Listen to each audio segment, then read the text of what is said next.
On va commencer par du sport dans cette rubrique culturelle. Pourquoi? Parce que, alors du sport, et puis du sport à la télévision, et puis du sport au spectacle, et puis du sport olympique.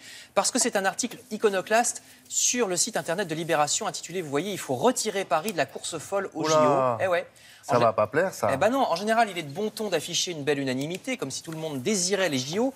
Eh ben c'est pas le cas, estime Libé. Même sur l'économie, le prétendu effet bénéfique des Jeux sur l'économie d'un pays, en réalité, ça n'existerait pas. C'est même le contraire. Ça ne relancerait pas tellement l'activité. Et les budgets de construction des équipements sportifs sont systématiquement dépassés, même dans les pays sérieux. Par exemple, au Japon, au Japon 2020, la facture a été multipliée par 5 par rapport aux prévisions. Pourquoi font-ils ça, tous ces gens compétents, là?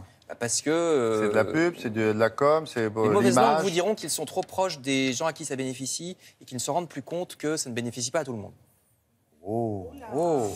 Alors n'oublions pas qu'en plus c'est de l'endettement supporté par les contribuables, les impôts, endettement qui peut vite devenir énorme lors d'un événement pareil. Attention, c'est pas une position de gauchiste de Libération.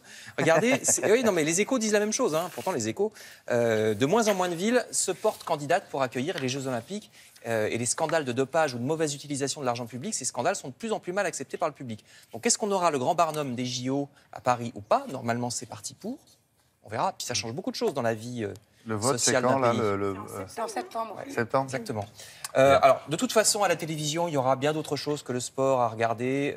Les journaux nous conseillent de nombreux programmes. D'abord, l'Eurovision, le concours de la chanson samedi soir sur notre antenne. Comme le rappellent La Croix et le Figaro, la chanteuse Alma, que vous voyez ici à gauche, défendra les couleurs de la France. Et le Figaro, à droite, souligne que c'est géopolitique, l'Eurovision. Vous savez que les Scandinaves qui votent les uns pour les autres, et par contre les pays qui se détestent, évidemment, qui ne votent pas pour le chanteur de l'autre, entre l'Ukraine et les Russes, je ne vous raconte pas, c'est un petit peu tendu en ce moment. À la télévision également, toujours dans le monde de la chanson, ne manquez pas ce soir la soirée spéciale Dalida, c'est sur la 3, avec d'abord une émission tout en chanson à 20h55, puis un documentaire à 22h15.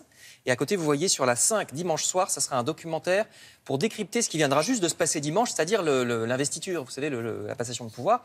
La 5 propose une émission qui reviendra dimanche soir sur les investitures du passé des présidents de la République, article donc dans la Croix et dans Le Figaro. Il y a aussi plusieurs expositions dans les journaux qui nous proposent de ne pas les manquer. Supplément Week-end de la Croix, par exemple. Vous voyez ce supplément à droite qui nous conseille une belle exposition sur le peintre néerlandais Karel Appel. C'est au Musée d'Art moderne de Paris jusqu'au 20 août.